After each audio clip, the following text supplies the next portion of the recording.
Eh bien, bonjour, bonsoir, salut à toutes et à tous, ici Riger, on se retrouve aujourd'hui pour continuer les reviews sur One Piece, le manga, je crois qu'il a battu des records de durée, je crois que c'est l'anime le plus long, qu'il a été vendu au plus d'exemplaires, je sais pas si j'ai oublié, pour être honnête. Bref, c'est pas ça le sujet de la vidéo. Le sujet de la vidéo, c'est qu'on va rattraper les scans pour lesquels j'ai du retard. J'ai acheté le tome 108 et le tome 109. Je les ai, donc je pense que dans cette vidéo, on va commencer à lire aussi le tome 108. Là, on va terminer le tome 107. Il me reste deux chapitres à lire. On est au chapitre 1087. Donc, dans les derniers chapitres que j'ai lus, on avait le personnage d'Imu qui était présenté. Il aime bien se dire Mu n'est pas content, Mu veut ci, Mu veut ça. Le roi Cobra avait été assassiné ouais, ça va spoiler si vous n'êtes pas à jour, faites attention, hein. Le roi Cobra avait été assassiné, Vivi s'était enfuie avec Wapol, elle avait atterri avec le journaliste, donc ça on le savait déjà, mais du coup on a eu plus d'informations sur ce qui s'était passé à la rêverie. Faut pas oublier qu'on est encore sur Vegapunk, sur Egghead. Egghead est attaqué par les Séraphins. L'un des alter ego de Vegapunk a trahi les autres Vegapunk pour essayer de devenir un dragon céleste. Du coup, les Séraphins ont commencé à affronter l'équipage. On avait le Séraphin de Bangkok, le S-Snake qui avait mis à mal Frankie, Usopp et j'ai oublié qui. Comment il s'appelle déjà, Lilith. Du coup, voilà, donc j'avoue que j'ai hâte de lire ces chapitres. J'ai hésité. Bon, il n'y a pas de scène d'introduction, excusez-moi, je ne vous l'ai pas dit. Il n'y a pas de scène d'introduction de petites scénettes que j'ai commencé à faire dans certaines vidéos. Parce que je vais pas vous mentir, j'avais pas spécialement d'idée, je savais pas quoi raconter. Et je pense que c'était un peu expérimental. Je le ferai peut-être pour des futures vidéos plus tard, quand j'aurai plus d'inspiration pour écrire quelque chose. En plus de ça, ça prend du temps, donc du coup, ça fait moins de temps consacré à faire les reviews, et donc du coup, j'avoue que j'ai envie un peu d'être un peu en mode de surproduction, c'est-à-dire faire des lives à 19 h le soir, faire des reviews, j'essaierai d'en faire 3 par semaine, sur 3 œuvres différentes. One Piece sera toujours au moins une fois par semaine, normalement ça devrait être le cas, c'est comme ça que j'avais imaginé la chose. Et en parallèle, j'ai le magasin eBay que j'entretiens, sur lequel je mets des jeux en vente, que je teste avant de les mettre en vente. Ensuite, il y a aussi l'écriture de la saga Gaïa sur Wattpad. Donc là, j'ai fini d'écrire le deuxième chapitre de Jusqu'à la fin des temps. Il faut que je le recopie sur l'ordinateur, que je corrige les fautes d'orthographe, que je rajoute des détails. Et ensuite de ça, il y a la musique aussi. Là, ce matin, j'ai écrit un son. J'ai enregistré la maquette sur cet ordinateur avec le matos que j'ai, c'est-à-dire le micro Yeti, hein, que j'ai acheté pour faire mes vidéos. Du coup, il faut que je révise des textes, il faut que j'enregistre des textes, il faut que je réécrive des textes. En gros, j'ai beaucoup à faire. Et donc, du coup, One Piece, j'avoue que j'ai envie de nouveau de faire du One Piece. Déjà là, je boude un peu One Piece Pirate Warrior 3. Ça fait bientôt 2 mois que j'ai pas fait de vidéo dessus. Parce que je vous avoue que le jeu il m'a un peu saoulé en réalité. Je trouve plus aussi amusant qu'avant.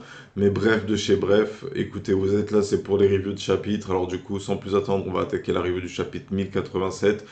N'oubliez pas le like, n'oubliez pas de vous abonner. Et sur ce, je vous dis à tout de suite pour la review. À toutes.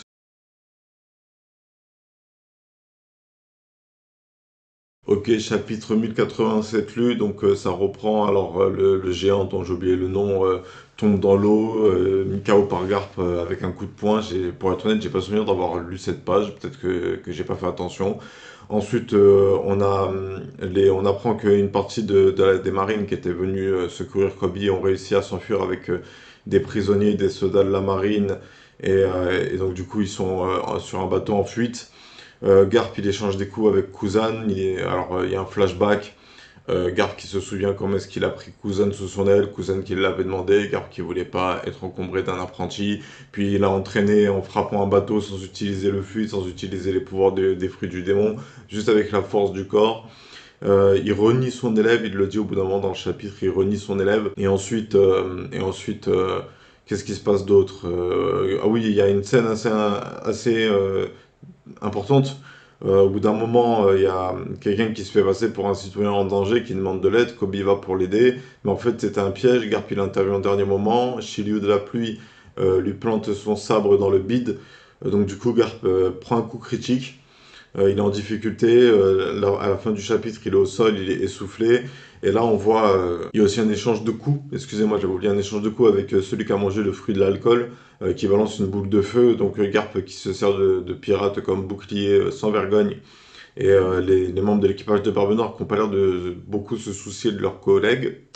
Et donc du coup, Garp qui se fait voir par Shiryu de la pluie, il est au sol. Ensuite, il y a le mec qui a mangé le fruit de l'île. Donc l'homme, je crois que son nom, il le dit à la fin du chapitre, on va le dire. Avalo, Pizarro, qui a mangé le fruit de l'île, donc qui crée une main géante pour aplatir le navire de la marine qui est en train de s'échapper. À cet instant-là, je me suis dit, putain, le fruit de l'île, c'est cheaté.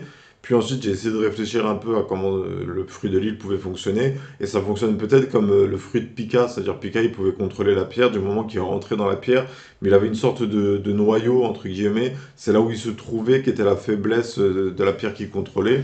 Donc peut-être que pour battre le fruit de l'île, il faut réussir à trouver le cœur de l'île et à l'attaquer directement pour faire des dégâts à son utilisateur. Mais en tout cas, voilà, ça fait un fruit du démon assez cheaté. Ça ressemble à ce que je pouvais m'attendre un peu d'un fruit, de la terre. Donc du coup, j'avoue que je suis assez content que Oda il ait eu cette idée de faire le fruit de l'île. Ensuite, ce que je note, c'est que ce que je me disais en fait avant de commencer le chapitre, c'est que bah, pour le moment, même si ok, ça a été dit, ça a été montré, Aokiji a rejoint l'équipage de Barbe Noire, je me dis mais qu'est-ce qu'ils peuvent bien avoir en commun, même si j'ai dans la review précédente, je disais peut-être qu'ils ont un but commun, changer le système de l'intérieur en créant un nouveau pays avec une nouvelle loi, j'en sais rien. Mais en fait, je comprends pas pourquoi est-ce que Kuzan il a rejoint l'équipage de Barbe Noire et l'explication que nous donnera Oda aura intérêt à être assez solide parce que ça va complètement à l'opposé de tout ce qu'on nous avait montré sur Kuzan. Je veux dire, Kuzan qui se bat pour battre un ancien membre de la marine, pour empêcher Kobe de s'enfuir, qui se bat avec des pirates qui n'ont pas peur de sacrifier leurs frères pour essayer d'avoir le dessus. Je trouve ça très bizarre et très mystérieux. Et donc, du coup, il y a beaucoup de questions que je me pose à ce niveau-là et j'avoue que j'ai pas trop d'hypothèses qui m'apparaissent pour le décrire. Ensuite, le chapitre se termine avec une phrase où Garp, quand Avalo va pour écraser le navire, Kobe il est là en mode non, tout le monde c'est à cause de moi, enfin bref, vous allez mourir. Et Garp il est là en mode t'inquiète, Kobe, la justice triomphe toujours. Et donc du coup, j'avoue que là ils sont dans une position assez difficile, les soldats de la marine. Il y a Hermep qui est resté, il y a Prince qui est resté, il y a Kobe qui est resté avec Garp. Ils étaient censés courir vers le rivage pour rejoindre le navire pendant que Garp les couvrait. Et là, j'avoue qu'ils sont dans une situation un peu délicate et j'ai du mal à voir comment est-ce ils pourraient être sauvés. Et du coup, voilà ce que j'ai à dire sur ce chapitre, pour être honnête. J'ai pas trop d'hypothèses qui m'apparaissent. Je veux dire, il y a quand même quelque chose d'intéressant qui a été dit dans ce chapitre par Avalo. Il dit qu'il y en a marre qu'il n'y en ait que pour Barbe Noire dans les journaux. Que ce soit, attendez, je vais éternuer. Que ce soit que Barbe Noire qui a tous les lauriers, que tout se tourne autour de Barbe Noire, Barbe Noire, Barbe Noire, Barbe Noire. Donc le membre de l'équipage, il commence à en avoir marre. Et ça me fait me rappeler que l'équipage de Barbe Noire, il s'est pas créé en mode comme l'équipage de Luffy ou comme l'équipage de n'importe qui d'autre avec des membres d'équipage qui ont des liens forts entre eux, qui sont scrap pour de bon, avant même de faire l'équipage, qui s'entendaient, qui ont des objectifs qui concordent, qui ont des mentalités proches l'une de l'autre. Là, l'équipage de Barbe Noire, ça va un peu à l'opposé. Je veux dire, les plus gros noms de l'équipage de Barbe Noire sont des personnes qui étaient enfermées à Impel Down, dans le dernier étage, le 6e sous-sol, l'enfer de la solitude. Et donc du coup, en réalité, ils ont rejoint l'équipage de Barbe Noire un peu par opportunité. Je veux dire, le cœur de l'équipage de Barbe Noire, c'est Doc Yu, Burgess, Lafitte et Von Ogre. Et donc du coup, ces personnages de base de l'équipage de Barbe Noire là, c'est peut-être les seuls vrais membres d'équipage sur qui peut compter Barbe Noire en termes de fidélité. Donc ça m'étonnerait pas que Barbe Noire, il voit un peu les membres de son équipage comme des pions à sacrifier pour atteindre ses objectifs. Je trouve que ça collerait bien à sa personnalité avec tout ce qu'il a fait jusqu'ici, qu'au bout d'un moment, ils soient là en mode oui, mais l'équipage n'a plus besoin de toi, tu peux mourir maintenant. Et du coup, et donc du coup, voilà. J'ai pas grand-chose à dire sur ce chapitre. Le lien entre Garp et Kuzan, voilà, je pense qu'il a creusé. Je veux dire, j'aimerais bien en apprendre un peu plus sur la relation qu'avaient Kuzan et Garp avant de devenir ennemis. Voilà, avant que ce combat ait lieu. Voilà, j'aimerais bien en apprendre plus. Le chapitre s'ouvre avec un cimetière de bateaux. où on apprend que Garp frappe les bateaux et qu'il fait ça à chaque fois avant de partir au combat et qu'il y en avait deux, il y en avait un pour Kuzan et patati et patata. Et donc du coup, voilà, j'avoue, ce chapitre-là, il me fait pas non plus trop rêver. Je veux dire, en fait, ce qui est bien, c'est qu'on voit l'équipage de Barbe Noire un peu en action. C'est quelque chose qui manquait cruellement à One Piece jusqu'ici. Ils réussissent à mettre en difficulté Garp. Je commence même à me poser la question, est-ce que Garp ne va pas mourir? Après, voilà, sur les réseaux sociaux, j'ai pas vu ou de personnes qui m'a prévenu, j'ai pas vu de personnes dire que Garp s'était fait tuer. Alors peut-être qu'il va se faire capturer et qu'il servira de monnaie d'échange pour un deal entre Barbe Noire et le gouvernement mondial. Voilà ce que j'ai à dire sur ce chapitre. Donc, voir l'équipage de Barbe Noire en action, c'est cool, parce qu'on les a pas assez vus. Mais en même temps, je trouve que c'est un peu dommage. Peut-être que on aurait pu se concentrer sur un arc un peu parenthèse qui tourne autour de l'équipage de Barbe Noire. Parce que là, du coup, de son côté, Barbe Noire, il a affronté l'eau, il a vaincu son équipage. L'eau s'est échappée avec Beppo. Enfin, Beppo a pris l'eau pour s'échapper avec lui en disant qu'il reviendrait plus tard. Comment est-ce qu'ils vont faire pour les sauver? Qu'est-ce que Barbe Noire va faire de tous ces prisonniers? C'est quoi son objectif sur le long terme? Voilà, je me pose assez de questions. Et en parallèle, il y a la quête du One Piece aussi. Est-ce que Barbe Noire est vraiment intéressé par le One Piece? Là, je me pose la question. À part s'il a des informations sur le One Piece. Bref, sur ce, je ne vous cache pas que je vais lire le chapitre 1088 sans attendre. J'ai plus grand-chose à dire sur ce chapitre-là. Juste envie de savoir ce qui se passe ensuite. Et donc, du coup, allez, let's go, c'est parti pour la lecture du chapitre 1088. À tout de suite.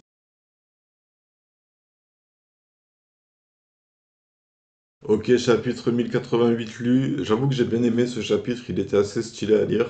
Donc déjà ça commence avec une petite scène d'introduction, Garp qui donne un cours et qui dit ouais, il y a un bébé et un vieillard qui sont en danger, vous avez une seule barque pour vous échapper, et il n'y a que deux places dessus, qu'est-ce que vous faites? Là innocemment je crois que c'était Kobe, il répond bah si ça peut permettre au vieux de s'en sortir, je veux bien lui donner ma place. Et là Garp il s'énerve en mode non, tu abandonnes le vieillard, tu te sauves toi et le bébé parce que là le futur appartient à la jeunesse. Ensuite, il se fait gronder, on lui dit qu'il fera plus le cours de ce genre, patati patata. Puis ensuite, on revient un peu dans le présent, on comprend que Kobe s'est livré de lui-même à Barbe Noire en échange des soldats de la marine et du vaisseau de guerre que Barbe Noire avait capturé lors de l'attaque d'Amazon Lily. Ensuite, on revient dans le présent, donc à Okiji et Garp qui sont en train d'échanger des coups.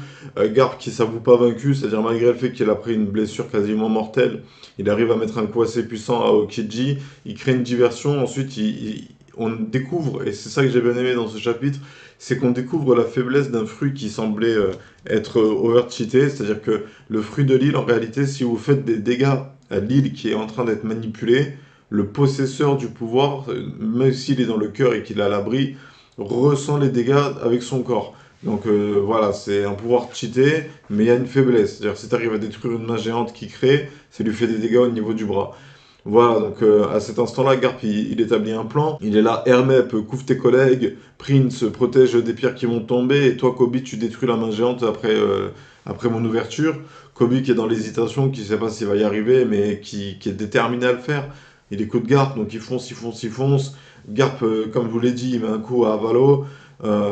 Ensuite, Kobe saute dans les airs et met toute sa race dans un coup de poing enrobé de haki qu'il appelle Honesty Impact, donc impact d'honnêteté, qui détruit la main. Et ensuite, Prince protège le navire avec les mains d'argile, avec son argile, en faisant une toile d'argile pour protéger des débris. Hermep récupère Kobe dans les airs, ils atterrissent sur le bateau, tout le monde s'en est sorti, sauf Garp. Garp qui reste en arrière, qui est au sol, je crois qu'il y a une sorte de pic de glace planté pas loin de lui. Il rigole, il est fier de lui parce que c'est eux l'avenir de la marine. Et donc du coup, ça ne le dérange pas pour cette cause-là de donner sa vie. Et je sais pas si Barbe Noire va le garder en vie. Parce qu'en vérité, Garp, il crée beaucoup de problèmes en soi, même si c'est un héros de la marine. Moi, je pense quand même que la marine, elle va pas laisser Garp dans la merde. Ouais, pour être honnête, je pense pas qu'elle va laisser Garp dans la merde.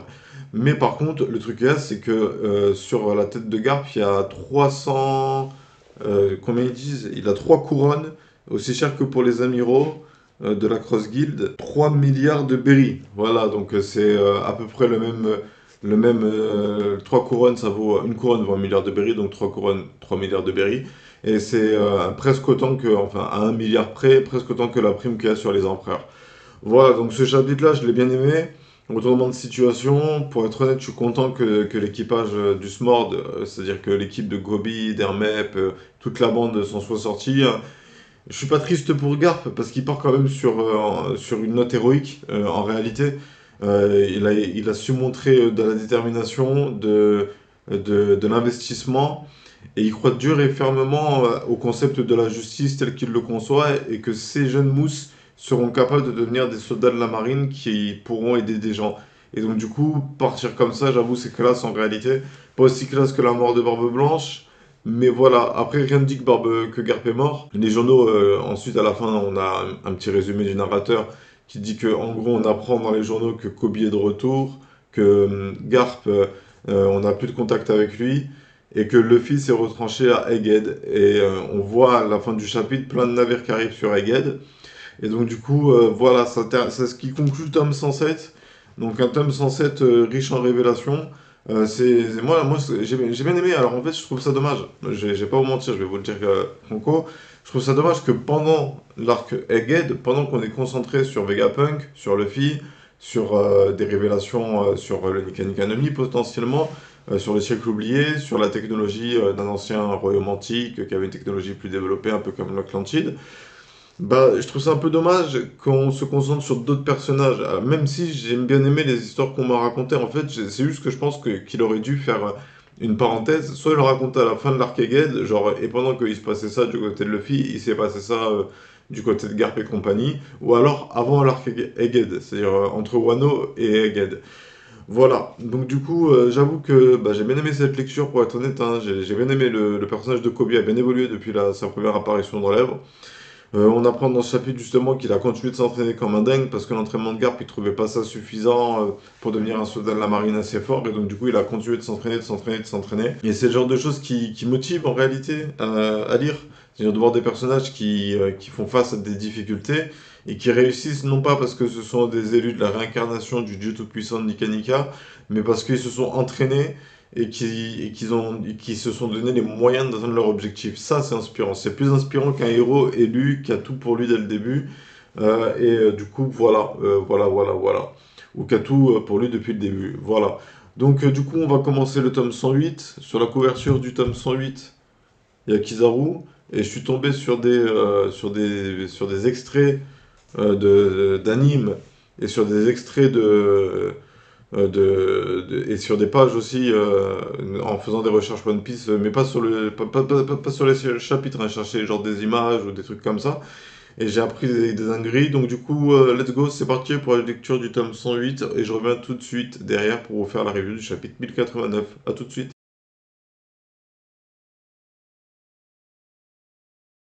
Ok, chapitre 1089 lu. Donc du coup ça commence, on fait un petit tour du monde, on va du côté de East Blue, le maire de Fushia, je crois l'île natale de Luffy, et apprend la nouvelle comme quoi il n'y a plus de contact avec Garp. Puis il dit, il n'y a pas à s'inquiéter pour Garp, ce mec a fait des trucs de locaux, il va s'en sortir. Tout le monde sur l'île de Luffy s'inquiète un peu pour Luffy et pour Garp au passage. Et du coup, on apprend qu'il y a un tremblement de terre qui a secoué le monde entier. Donc, j'avoue que je trouve ça un peu cheaté, un peu abusé. Je veux dire, c'est ok. Ok, je veux bien qu'on soit dans du fantastique et tout ça, mais pour que la terre entière tremble, il faut vraiment quelque chose de très costaud. On ne sait pas trop quelle est l'origine de ce tremblement de terre d'après les scientifiques. À souligner que ça se passe 6 jours après que l'île où qu'abritait le pays de Ruxia ait été détruit. Les dégâts qu'ont subi l'île a laissé un trou béant dans l'océan. Donc je comprends pas pourquoi est-ce qu'il y a un trou dans l'océan et le niveau de la mer il augmente de 1 mètre un peu partout dans le monde. J'avoue que ce petit côté-là, j'ai trouvé ça un peu abusé, j'ai pas trop aimé pour être honnête. Ensuite, on apprend que justement, pendant ce temps, à Egghead, il y a 9 vice-amiraux de la marine qui sont envoyés à la tête de 20 navires avec l'amiral Kizaru à sa tête plus que pour le Buster Call. Donc j'avoue, moi qui ai demandé à ce que l'équipage de Luffy soit mis en difficulté face à un combat qui semble impossible, bah, là ça commence à y ressembler. On voit que Kizaru est dans la place, voilà, donc Du coup, Kizaru est là, que va-t-il se passer avec Kizaru? Je me pose la question, bien évidemment, j'ai pas été spoilé, hein. Et du coup, voilà, la chose que moi je retiens, c'est qu'à la fin, il y a York qui appelle et qui dit, ouais, les gars, pourquoi est-ce que vous voulez aussi me tuer? C'est moi qui vous ai révélé que Stella travaillait sur sur le siècle oublié. Je peux recréer Mother Flame, patati patata. Et du coup, à la fin de sa négociation, ils acceptent son deal avec elle. Donc en mode, vous allez me laisser tranquille, vous n'allez pas toucher au labo, et vous allez me faire de moi un dragon céleste. Et du coup, à la fin, on apprend qu'elle commence à chialer. Elle fait en échange, je vous demande juste une seule chose, sauvez-moi parce que l'équipage de Luffy va me tuer. Et là, on apprend que l'équipage de Luffy a remporté sa bataille contre les Séraphins, contre York, et on sait pas, ouais, j'ai pas vu le 6.0.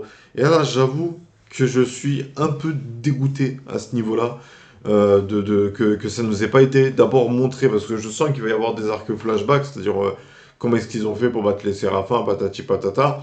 Mais moi, j'avais pas envie de voir la conclusion avant qu'on me raconte l'histoire. Me dire ils vont gagner, déjà c'est un shonen, bien sûr je sais qu'ils vont gagner. Je suis pas teubé, ils vont s'en sortir. Mais comment? C'est ça la question.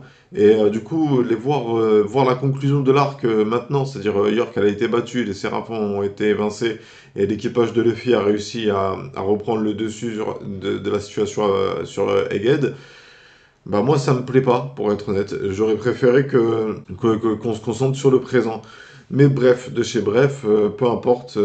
J'avoue que du coup, Bayer qui est pas assez développé à ce niveau-là, parce que du coup, elle met plus la pression. Je veux dire, elle mettait la pression avant toute cette histoire en mode putain, elle a laissé Rafa avec elle. Bangkok, elle a un fruit dangereux. Non, non, j'avoue que là, j'ai pas aimé. J'avoue que là, j'ai pas aimé. Plus je suis en train de digérer le chapitre, plus je suis en train de me dire, mais Oda, pourquoi? Pourquoi Oda? Pourquoi t'as pas juste raconté ton arc? Pourquoi il faut que tu mettes à la fin, ouais, l'équipage de Luffy, ils ont gagné avec classe. Montre-nous comment ils ont gagné avec classe. Montre-nous le parcours par lequel ils passent pour atteindre ce point que tu as imaginé. Parce que juste nous dire ils ont gagné, c'est abusé. Mais bon, il y a un autre challenge derrière, c'est le combat contre les 20 navires de guerre de la marine. Donc peut-être que là, je serai satisfait. On verra bien. Bref, pas grand-chose de plus à dire sur ce chapitre. Voilà, donc pas de théorie. Alors aussi, à noter que Jewel Riboni aussi a été repéré sur l'île. C'est ce qu'on dit. Il y a un dessin, je crois que c'est Saturne, je suis pas sûr, hein, j'ai pas retenu tous leurs noms. Il y a un dessin qui est avec le navire de la marine. Avec les navires de la marine, il dit que que sa présence doit rester secrète. Alors pourquoi est-ce qu'il se déplace en personne? Mystère. Et ensuite, on lui parle de Jewel Riboni, il est là en mode non, mais laissez cette gamine tranquille. Alors peut-être que dans un sens, ils ont fait un pacte avec Kuma qui garantit que quoi qu'il arrive, ils ne s'en prendront pas à son île natale. Voilà, et à sa famille, c'est peut-être pour ça que Kuma a accepté de devenir un robot, parce que son île natale et sa famille étaient l'une des cibles de Imu, et que la seule solution qu'il avait pour les sauver, c'était de devenir un esclave et de perdre son âme. Voilà, donc je vais faire une petite pause dans ma lecture et, et vous n'allez pas l'avoir la petite pause, mais je reviens tout de suite derrière pour vous faire la revue du chapitre 1090. Allez, c'est parti, à tout de suite.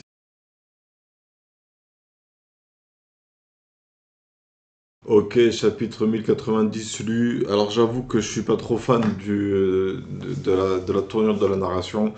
En réalité, le chapitre commence, on voit, il y a Rob Lucci et Kaku qui sont aussi aux côtés de l'équipage.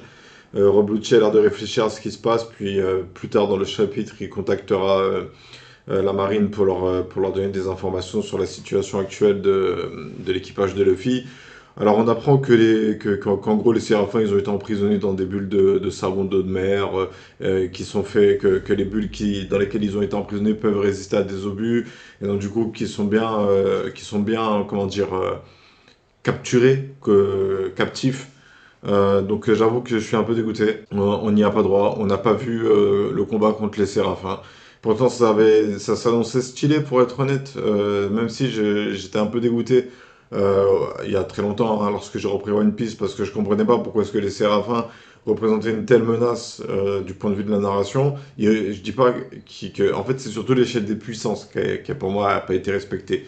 Les Séraphins peuvent pas être plus forts que Kaido. Ils doivent avoir le niveau maximum d'un lieutenant de Kaido, de King.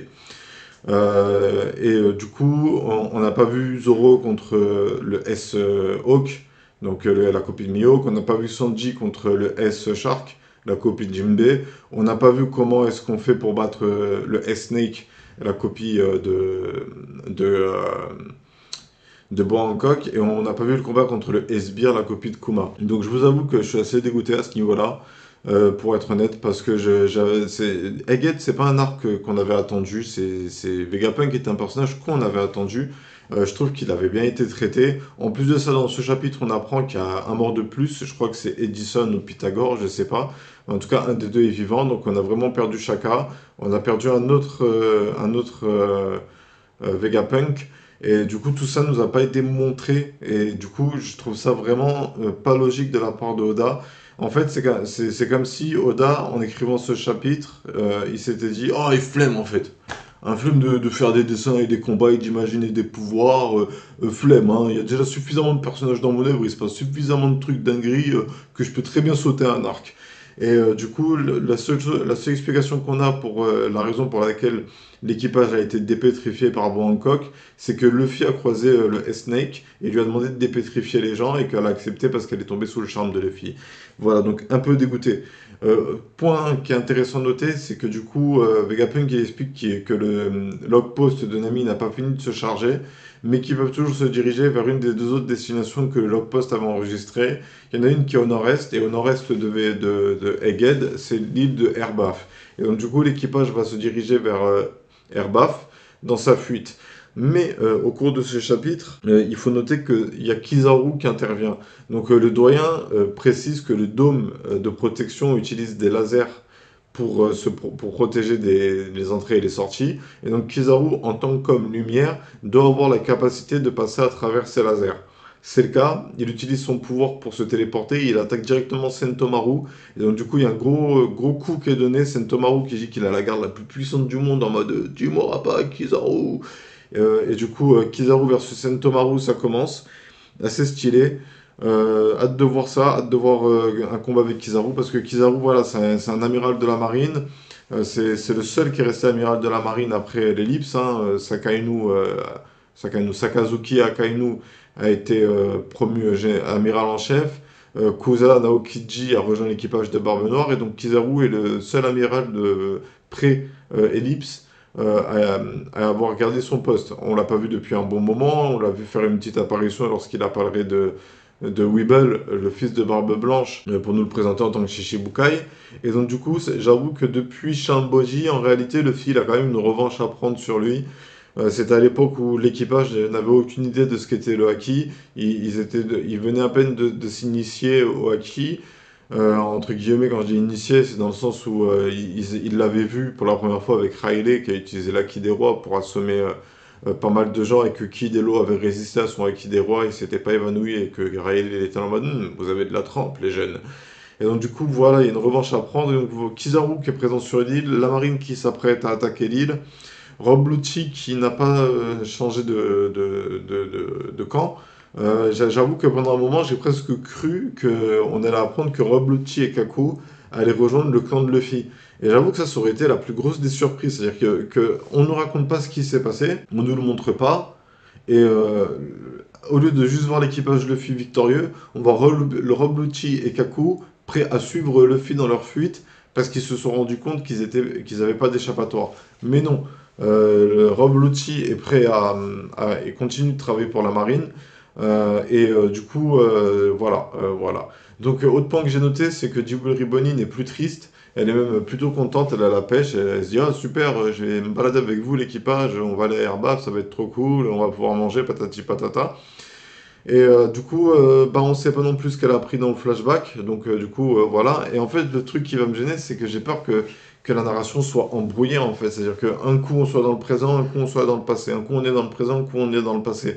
J'aurais vraiment préféré qu'il nous raconte ce qui se passe dans la temporalité en restant dans le présent. C'est-à-dire, Luffy, là où on avait laissé Luffy, les gens ils étaient pétrifiés, le Snake était en train de partir faire un tour, York avait tué Shaka, et Vegapunk apprenait que York voulait devenir une dragon céleste. Et j'aurais bien aimé qu'on nous raconte l'histoire en réalité, et donc j'avoue que je suis un peu dégoûté pour être honnête. Mais j'espère que le combat contre Kizaru va me satisfaire, et que je vais oublier cette petite déception que m'a fait l'œuvre. Et oui, c'est une déception, parce que j'aurais bel et bien aimé voir comment l'équipage a réussi à s'en sortir face aux Séraphins. Voilà, après, ils ont réussi à s'en sortir, moi ça m'étonne pas, hein, pour être honnête. Je pense même qu'en réalité, à fond, Zoro, Luffy, Sanji, ils battent les Séraphins. Le reste de l'équipage, je sais pas. Jinbei, on l'a pas vu beaucoup se battre depuis qu'il a rejoint l'équipage, alors je peux pas évaluer son niveau, mais je pense que Jinbei, il a le même niveau que Zoro, Luffy, Sanji. Et Franky, s'il se déterre, peut-être qu'il veut trouver la faiblesse de Bois Hancock. Enfin voilà, ça aurait pu être intéressant de développer ça, mais Oda a décidé de pas le faire ou de pas encore le faire. Et du coup, voilà, je suis un peu déçu. Voilà, c'est ça. Moi, je sens quand même qu'il accélère la fin de son manga en réalité. Je sens qu'il avait encore beaucoup de choses à nous raconter, mais peut-être qu'il est lassé de One Piece. Je commence à me poser cette question. Est-ce que Oda, il en aurait pas juste marre d'écrire les aventures de Luffy et de son équipage? Est-ce que ça a duré trop longtemps? Est-ce qu'il a amené trop de personnages? Est-ce qu'il a mis trop d'intrigues? Voilà, je sais pas. Mais bref. Donc du coup, j'ai rien de plus à dire sur ce chapitre. Hâte de voir Kizaru se battre contre Sentomaru. J'avoue que le combat me hype un peu. Surtout que sur Shanboti, ils étaient alliés. Et maintenant, ils sont ennemis. Et apparemment, Kizaru utilise le terme ami pour définir Sentomaru. Puis ensuite, il dit qu'il ne va pas passer au-dessus de la détermination d'un de ses collègues et qu'il va lui faire face. Donc j'avoue que si on nous avait raconté l'histoire de Kizaru et Sentomaru avant, cette scène elle aurait encore plus d'impact émotionnel, tu vois. Vous voyez, en fait, je trouve que Oda, il est en train de mal gérer sa temporalité, en fait. Il gère mal le temps. Et je trouve ça dommage. Voilà. Mais bon, bref. Sur ce, on va attaquer la lecture du chapitre 1091 et je reviens tout de suite derrière pour vous en faire la review. À tout de suite.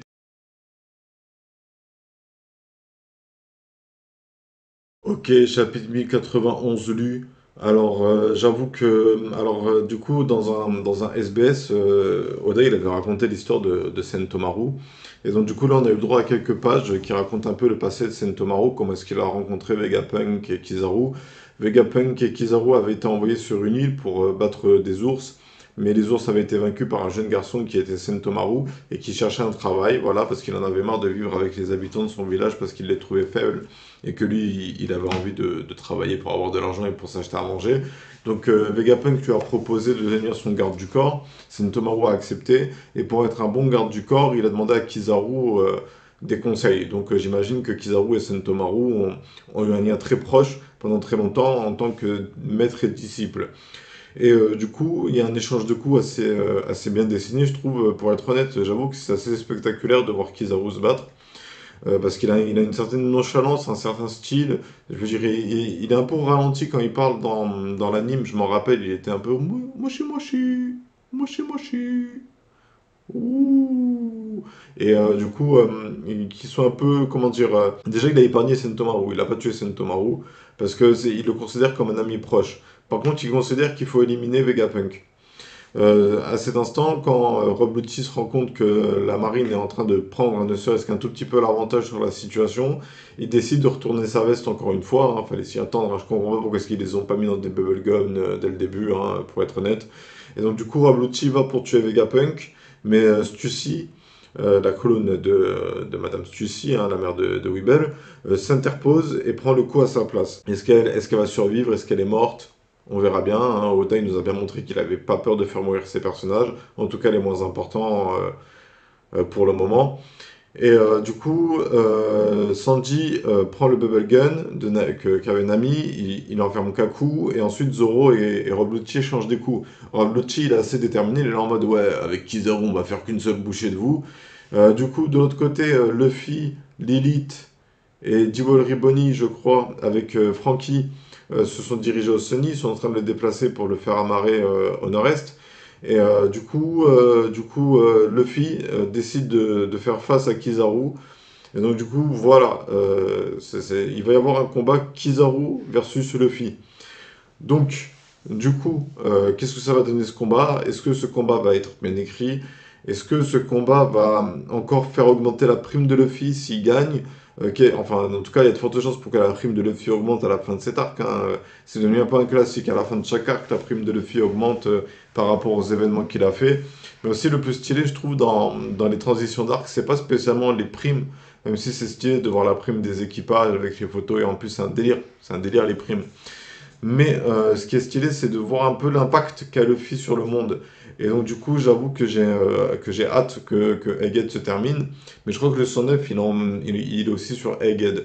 Donc du coup, il va y avoir encore quelques chapitres à lire. Là, je vous avoue que pour être honnête, jusqu'ici, je suis pas très fan en fait du choix narratif qui a été pris de ne pas nous montrer le combat contre les Séraphins.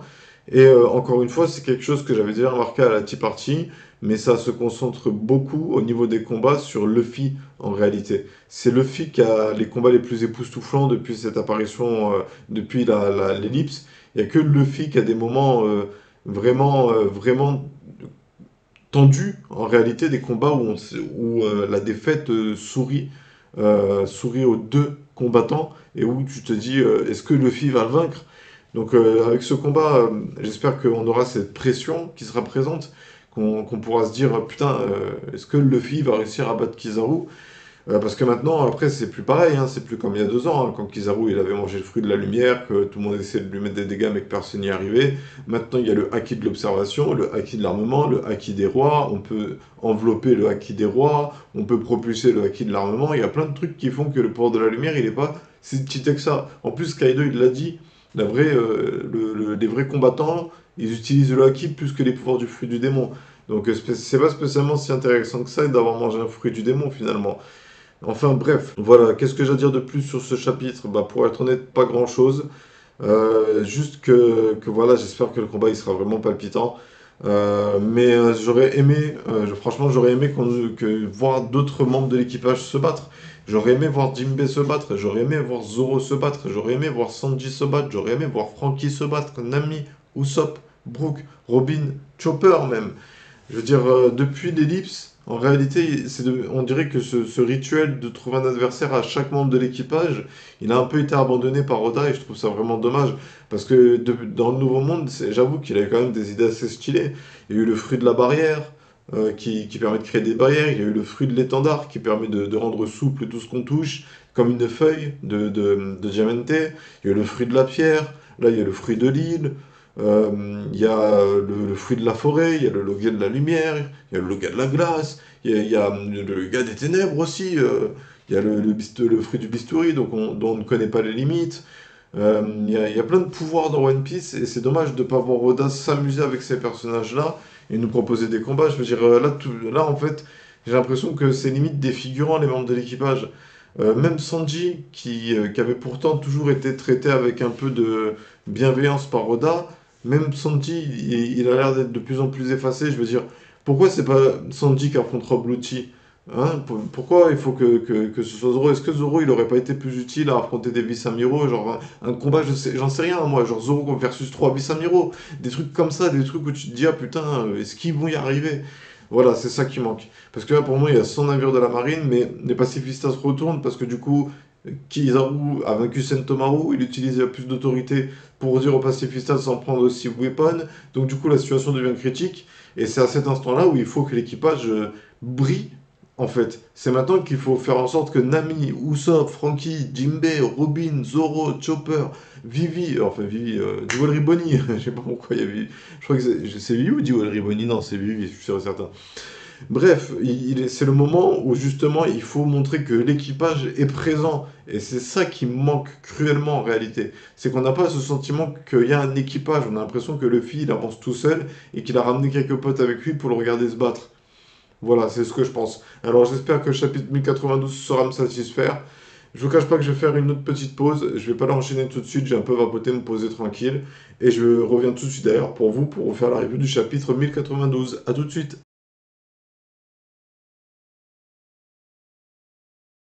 Ok, chapitre 1092 lu. Donc je vais vous avouer qu'au cours de cette lecture, je m'en rendais compte pendant que j'étais en train d'enregistrer. Je trouve pas beaucoup de choses à dire sur les chapitres pour être honnête. Alors ne croyez pas que c'est parce que je suis devenu plus teubé, on se calme. C'est juste que l'œuvre me fait moins réagir en réalité. Alors là, le chapitre commence. Alors Kuma, le vrai Kuma, le Kuma de base, Kuma le tyran, celui qui a été le pacifiste à zéro, a atteint Marijoa. Il fout un peu le bordel. Les soldats essaient de l'emprisonner, mais ils n'y arrivent pas. Sakazuki intervient, il lui crame la partie droite du visage, celle qui est à sa gauche. À gauche de Sakazuki. Ensuite, Kuma il essaie de partir. Sakazuki empêche d'atteindre son objectif en lui brûlant le pied, et là Kuma utilise son pouvoir pour se téléporter sur une autre île, enfin pour se propulser sur une autre île. Où est-ce qu'il va? C'est la question que tout le monde se pose. Moi j'ai quand même le sentiment qu'il va aller à Egghead, et peut-être qu'il a un sous-programme final que Vegapunk lui a installé pour finir, avant de faire de lui une arme humaine, tant que ça se passait bien avec le gouvernement mondial, qui est que si, je sais pas moi, si Vegapunk ou Jewelry ou Sentomaru sont en danger, Kuma, ou peut-être juste Jewelry, Kuma a un sous-programme fait pour l'activer automatiquement, le fait qu'il rejoigne Jewelry Bonnie. Voilà, et que peut-être que c'est un programme final, juste genre Kuma qui était sur son lit avant sa dernière opération, avant d'être changé. Il y a un monde avec Vegapunk, s'il te plaît, programme-moi pour que je protège à jamais Jewelry Bonnie. Et donc du coup, voilà. Ensuite, Sakazuki, dans ce chapitre-là, il se rappelle une discussion qu'il avait eue avec Jewelry Bonnie avant l'ellipse des 2 ans, quand elle avait été capturée par Barbe Noire et qu'elle avait été livrée à la marine, et que Akainu s'était déplacé en personne pour aller la récupérer. Il lui dit, voilà, il y a plus ton papa. Il a disparu, il a décidé de son plein gré de devenir une arme humaine. Et du coup, il n'y a rien à faire, tu peux rien changer. Voilà, Jewelry Bonnie, elle a dû s'échapper encore une fois. Enfin bref, des histoires qu'on aurait dû nous raconter, mais qui nous ont pas été racontées. Ensuite, dans ce chapitre-là, on assiste à un échange de coups entre Luffy et Kizaru. J'avoue que j'ai pas trop fait attention sous quelle forme était Luffy. Il avait l'air d'être en forme Snake Man, c'est-à-dire Gear Force fin. Il mitraillait de coups de poing, mais Kizaru il était trop rapide, il réussissait à tous les parer. Alors, au niveau de l'échelle de puissance, j'avoue que je sais pas trop où placer les amiraux. Je sais pas si je dois les placer au-dessus des lieutenants des empereurs ou au même niveau que chez le lieutenant des empereurs, c'est-à-dire plus fort que King ou aussi fort que King. En tout cas, je pense que King c'est la limite maximale des amiraux. En tout cas, voilà qu'ils peuvent pas battre Kaido, ils peuvent pas battre Barbe Noire, ils peuvent pas battre Shanks, ils peuvent pas battre Big Mom. Et peut-être Big Mom, peut-être Big Mom. Et du coup, j'avoue que l'échange de coups au début, je trouvais intéressant, surtout que voilà, il y a, comme je vous ai dit, le fruit de la lumière, il est assez spectaculaire en réalité. Kizaru, il tape des TP, il tire des lasers, il peut prendre de la distance et prendre de la distance pour accélérer, pour faire des coups plus puissants, ce qui fait justement à Luffy, ça l'envoie tout en bas.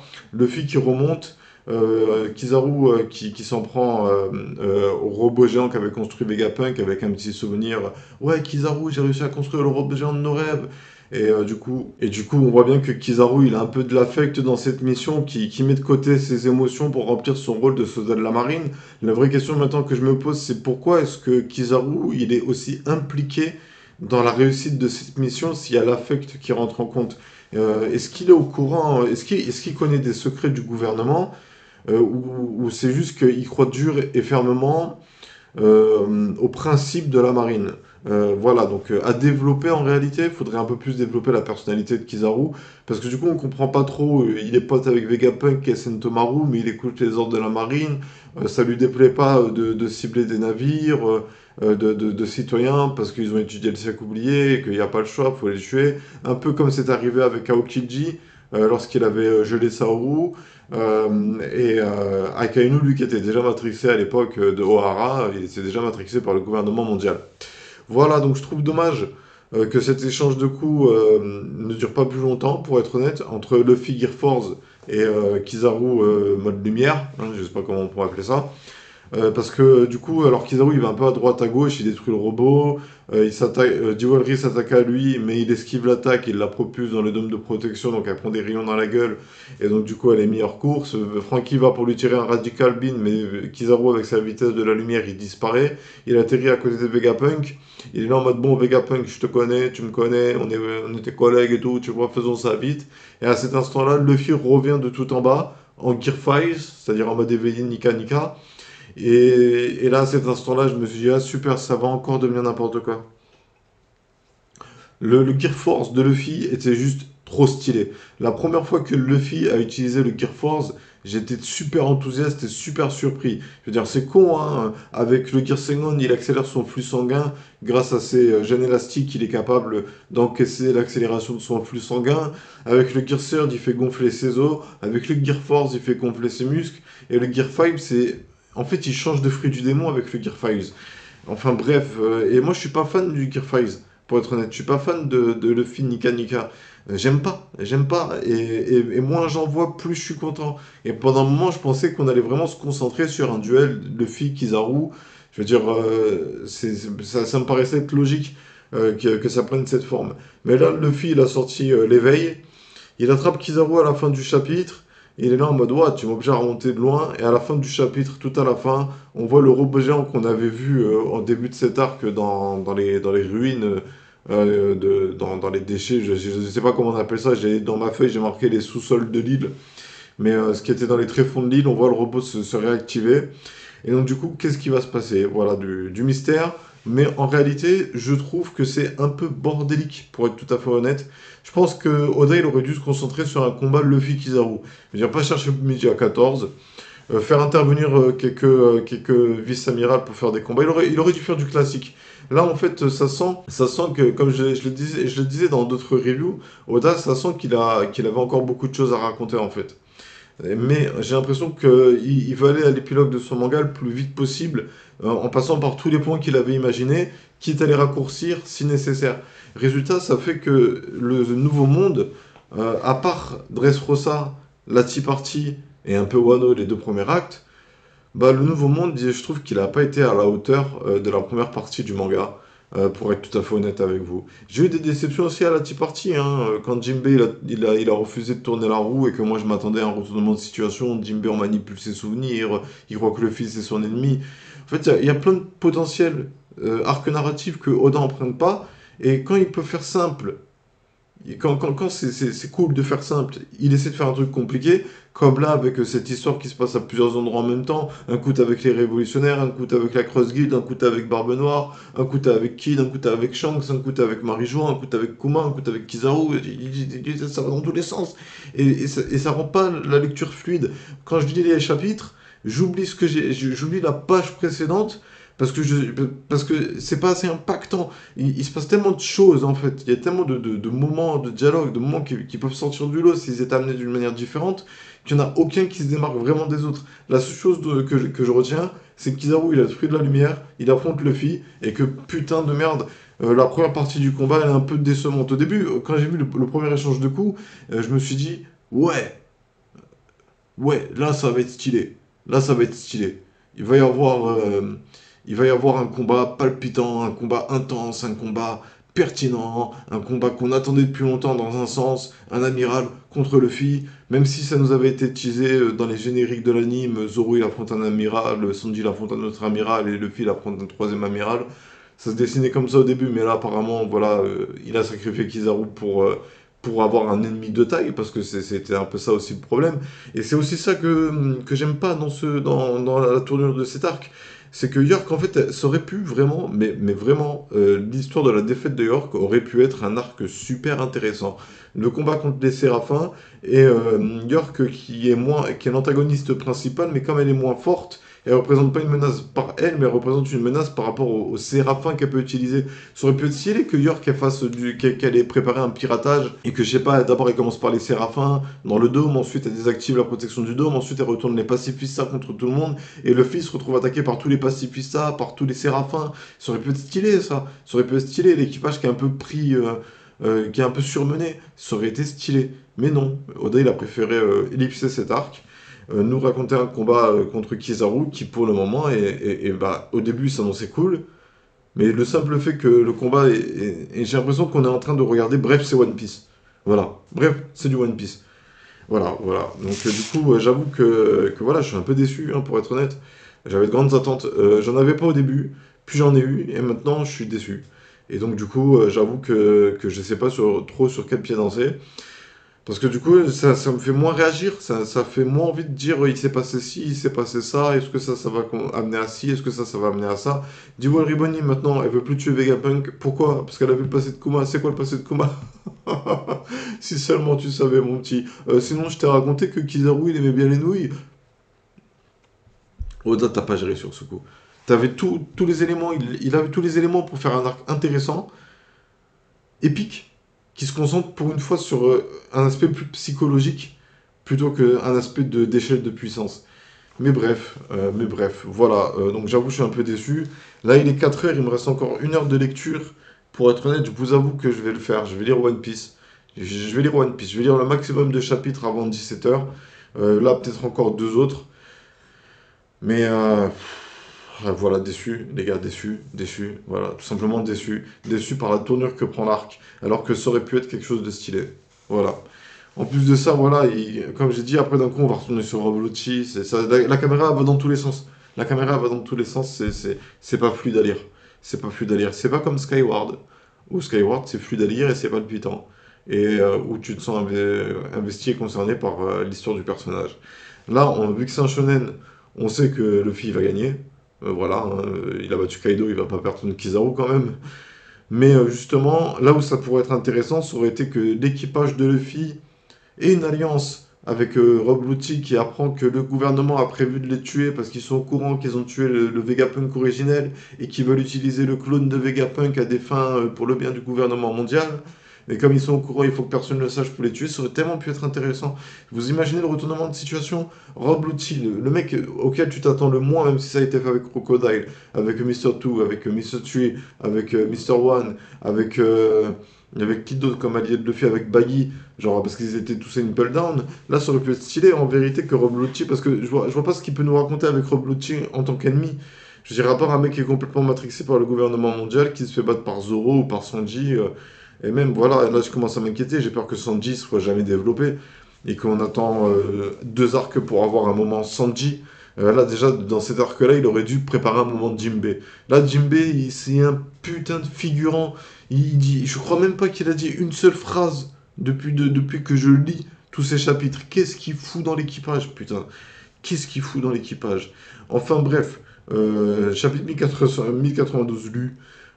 Kizaru fout le bordel, j'ai pas trouvé de meilleur titre pour être honnête, hein, mais bref, on va lire le chapitre 1093 et je reviens tout de suite derrière pour vous en faire la review. A tout de suite.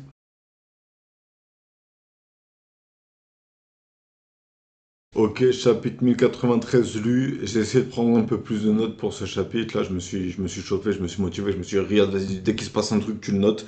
Alors pour commencer, Luffy est géant. Voilà, alors j'ai aucun problème avec le Gear Sword. De rendre certaines parties de son corps géant pour se battre et faire des coups plus puissants, je trouve ça même un peu stylé. Mais le fait d'être entièrement géant, non, non, en fait, il va y avoir le même problème qu'avec le fruit du bistouri, sauf que c'est moins stylé. C'est-à-dire Luffy, bientôt on va apprendre que quand il est en éveil, il peut absolument faire tout ce qu'il veut, tout ce qui lui passe par la tête. Dans l'équilibre des forces de One Piece, ça n'a pas de sens.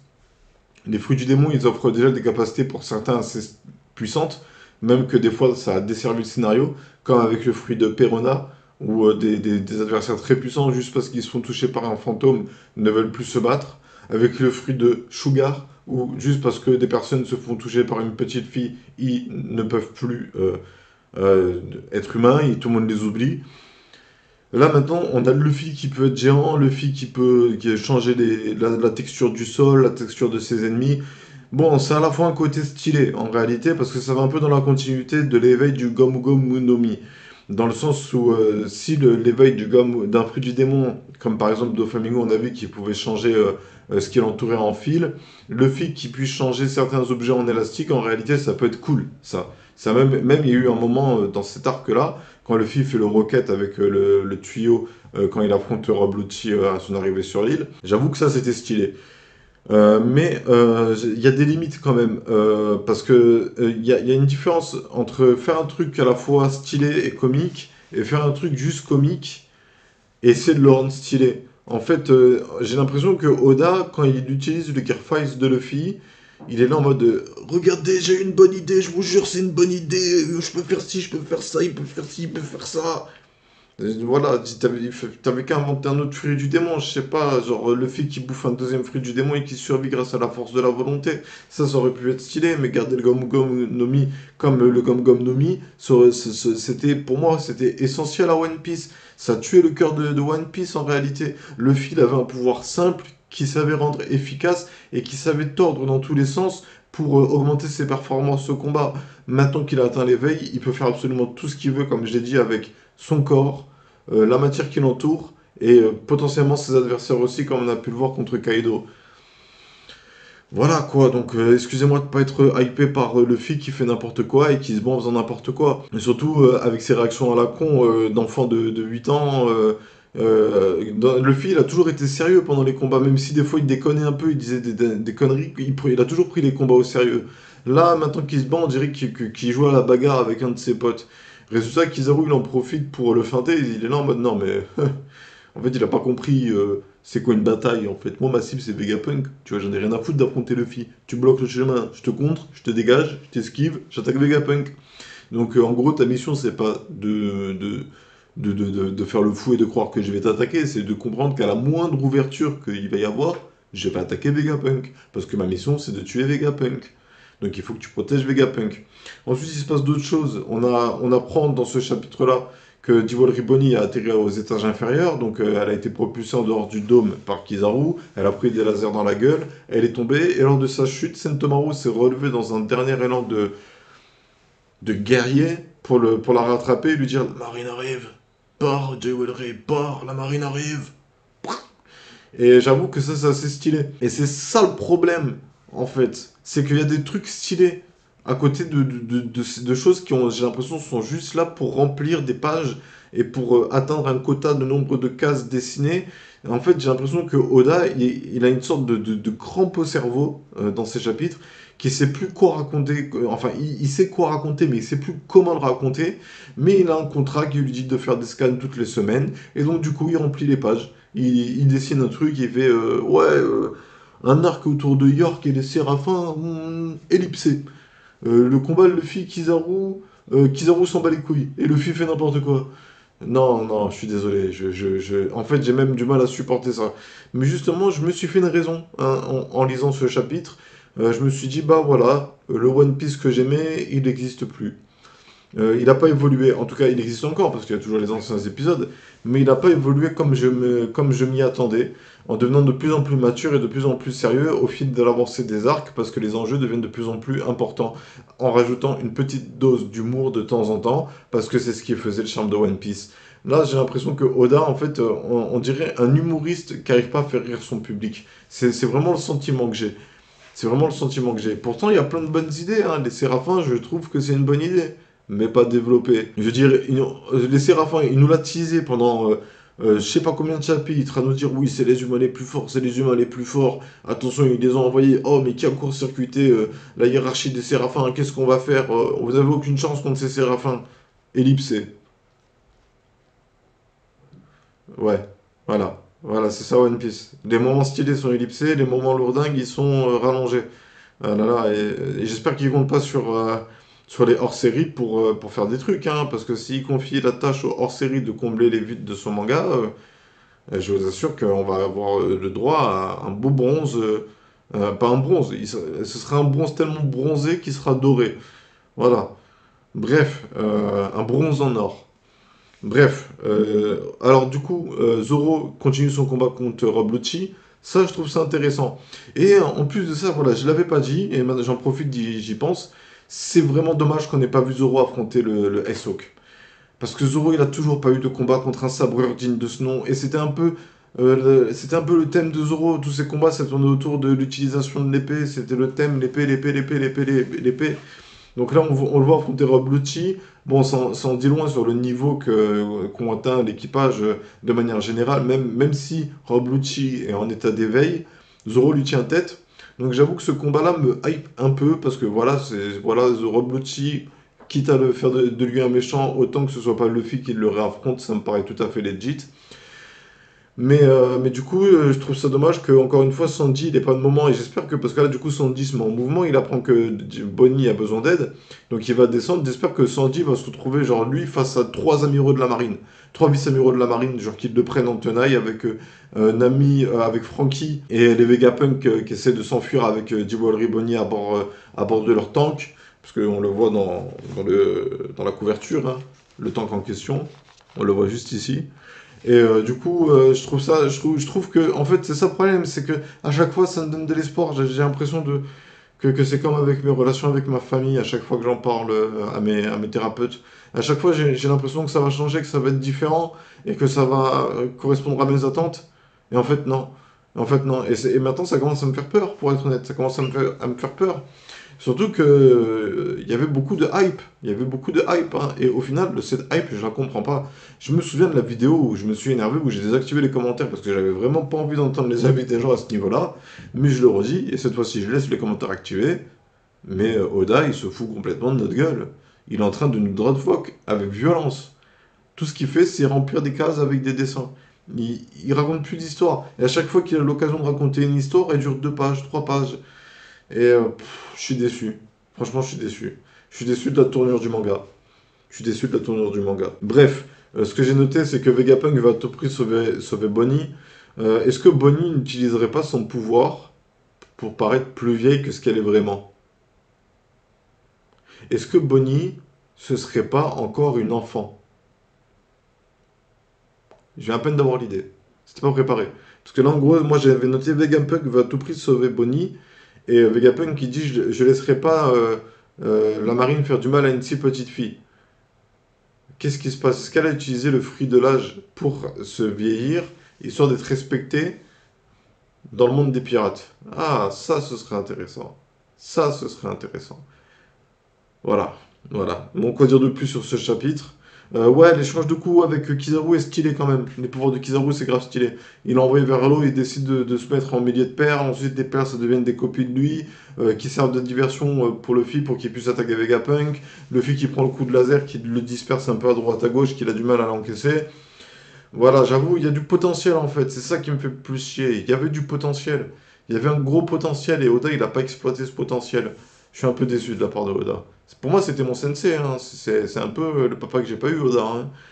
Et là, on dirait Abraham Simpson. Je vous ai raconté la fois où j'étais sur une île pourchassé par la marine. Oh, punaise. Encore une histoire à la con. Et bref, bref.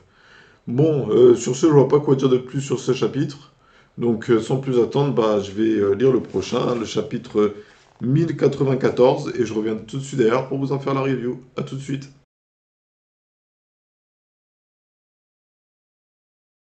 Ok, chapitre 1094 lu. Alors du coup, dans ce chapitre, le Vegapunk et compagnie sont à la recherche de Jewelry Bonnie. Sanji la repère grâce à son radar à femme, hein, donc sûrement un acquis de l'observation développé. Oda avait expliqué dans un SBS que Zoro s'était spécialisé dans le acquis de l'armement et que Sanji s'était spécialisé dans le acquis de l'observation. Ils foncent devant, ils trouvent Jewelry Bonnie. Jewelry Bonnie fait face à un adversaire particulier, un pacifista s'en prend à elle alors qu'ils sont encore sous les ordres des Vegapunk. Euh, Là, on apprend que Bluegrass, l'une des vice-amirales présentes dans l'attaque de l'île, a mangé le fruit de la conduite, je crois que ça s'appelle comme ça, et qu'elle est devenue une femme pilote qui lui permet en gros de piloter tout ce qu'elle chevauche. Alors c'est un peu une sorte de fruit de possession, genre ça me fait penser au naine de la manipulation d'Hunter x Hunter. Tout ce qu'elle a à faire, c'est à se mettre sur quelque chose et elle peut le piloter. Donc, reste à savoir comment ça fonctionne et quel détail ça a. Est-ce qu'elle peut changer par exemple un caillou en vaisseau spatial? Enfin, j'en sais rien. Un pouvoir un peu bizarre pour être honnête, hein. Là, on commence à sentir petit à petit, l'air de rien. En fait, des fois, Oda, il a des bonnes idées. Je dis pas le contraire. Mais des fois, il a des idées un peu pétées. Faut l'avouer. Là, le fruit de la conduite, voilà, j'espère juste que le personnage il va pas être trop développé, que ça va pas être un truc de ouf, hein, qu'elle va se faire battre en 2 3 secondes. Et du coup, au cours de cet arc, les pacifistas sont de nouveau sous les ordres des Vegapunk, donc ils couvrent leur retraite.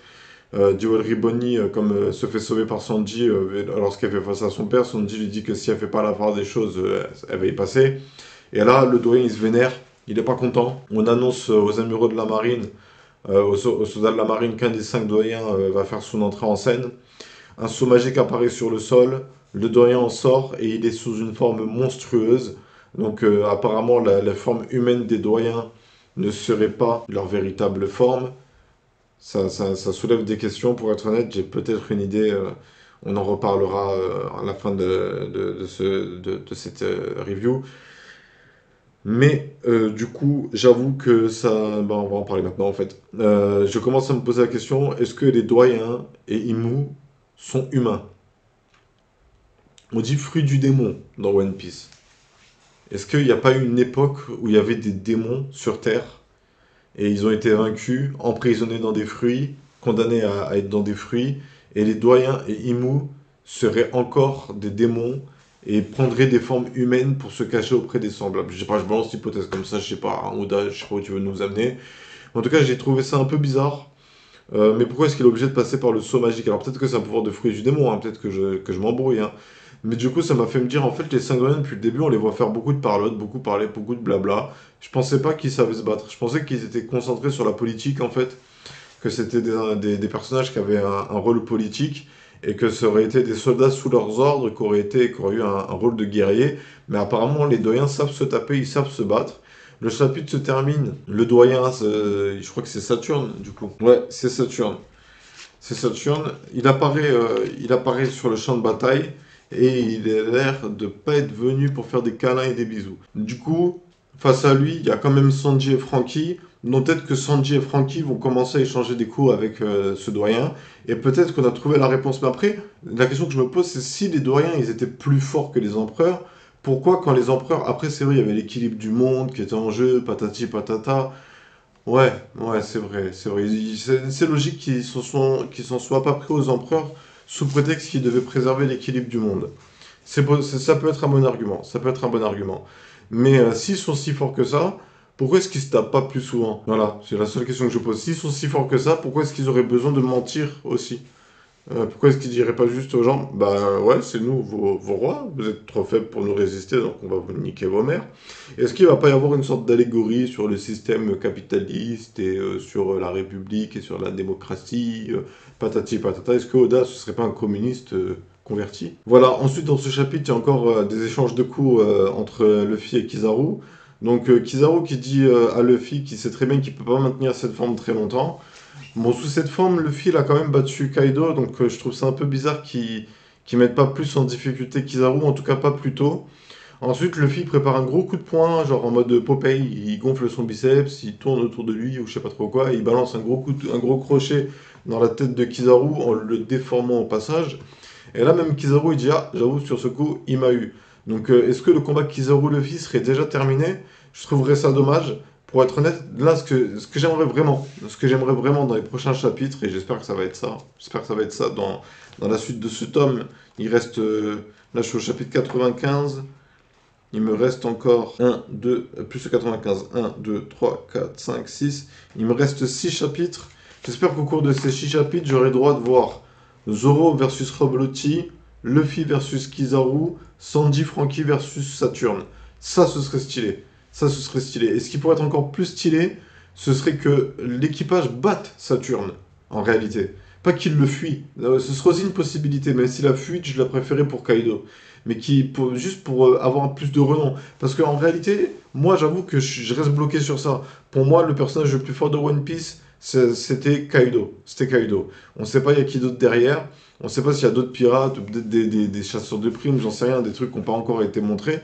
Mais là, les 5 doyens, j'avoue que ça pourrait être stylé que, genre, je sais pas moi, Sanji, Franky et Usopp en sniper décident d'affronter Saturne et qu'à eux trois, ils arrivent à battre Saturne et que le gouvernement mondial soit là en mode oh, non seulement ils ont kidnappé Vegapunk, mais en plus de ça, ils s'en sont pris un des 5 doyens. Tadam, tadam. J'avoue, ça balancerait un peu de la patate. De la patate, tellement de la patate que ce serait des pommes frites, des pommes noisettes. Enfin bref. Voilà, voilà. Bon, en réalité, je sais pas, il me reste 15 minutes. Non, on va s'arrêter là. On va s'arrêter là. On va s'arrêter sur ça. Donc, la vraie forme des 5 doyens, j'avoue que ça soulève des questions. Est-ce que les 5 doyens sont humains? Ça te pose la question. Est-ce qu'ils sont humains? Est-ce qu'ils appartiennent pas à une espèce qu'on nous a pas encore présentée dans One Piece? Et que ce seraient des sortes de démons qui auraient survécu à la guerre contre les dés et qui auraient fait le gouvernement mondial? Et patati et patata, en secret, en scred, et promis aux familles royales qu'ils vivraient et qu'ils ne seraient plus jamais à l'abri, qu'ils seraient à jamais à l'abri du besoin. Et donc que les familles royales les auraient laissés exister et que les générations au fil du temps auraient oublié que les doyens étaient des démons et que Imu existait. Voilà, voilà. C'est la seule hypothèse que j'ai à ce niveau-là pour justifier cette apparition un peu. Parce que du coup, quand j'ai vu ce cercle magique, je me suis dit, est-ce que Imu, si elle a mangé un fruit du démon qui lui permet de faire des trucs bizarres, est-ce que Imu, elle aurait pas tout simplement mangé le fruit du démon? Du démon. Tout simplement. Le fruit du démon. Le Zoan mythique type démon. Et c'était mon idée pour un de mes personnages dans les marqués, dans Dreamers et Mercenaires de vos rêves. Mais si Oda il l'a eu aussi, bah c'est pas grave, en réalité ça m'empêchera pas de le faire à ma manière. Mais voilà, donc du coup, ouais, si je lis un chapitre, je sais pas, non, on va s'arrêter là. On va s'arrêter là. Voilà, bon, je vais pas vous mentir, j'ai oscillé entre espoir et déception. Oui, vraiment, l'œuvre prend pas la direction à laquelle je m'attendais, je trouve ça dommage. Voilà, après, voilà, ça reste One Piece, hein, ça reste le manga du cœur. Là, je suis content, j'ai rattrapé pas mal de chapitres dans cette session. On en a lu, on a commencé au 83, je crois. Attends, elle est où ma feuille? Elle est où ma feuille? 1087, 1, 2, 3, 4, 5, 6, 7, 8 chapitres. J'ai lu 8 chapitres. 8 puissants de chapitres. Et comme je vous l'ai dit, j'ai aussi entre espoir et déception. L'espoir qu'il y ait une belle histoire qui nous soit racontée. Déception que certains moments aient été ellipsés. Déception que certains points n'aient pas été développés. Le passé de Sentomaru, ça aurait pu être stylé d'avoir un chapitre entier sur le passé de Sentomaru. Sa rencontre avec Vegapunk et Kizaru. L'amitié entre Kizaru et Vegapunk qui nous soit développée. On apprend que Kizaru a des informations, qui sait des choses, tu vois, et qui se dit là, moi je suis désolé Vegapunk, mais là ça va trop loin. Pense à l'équilibre du monde. Voilà, c'est dommage. Ça prend pas la direction que j'aimerais. Voilà, c'est tout ce que je peux vous dire. Et voilà, mais bref, sur ce, j'espère que cette vidéo vous aura plu. Si c'est le cas, les gars, n'oubliez pas le like, n'oubliez pas de vous abonner, hein. Et moi, sur ce, je vous souhaite à tous une bonne journée, une bonne soirée, un bon après-midi. Et je vous dis à bientôt pour plus de vidéos. Prenez soin de vous. Tchuss!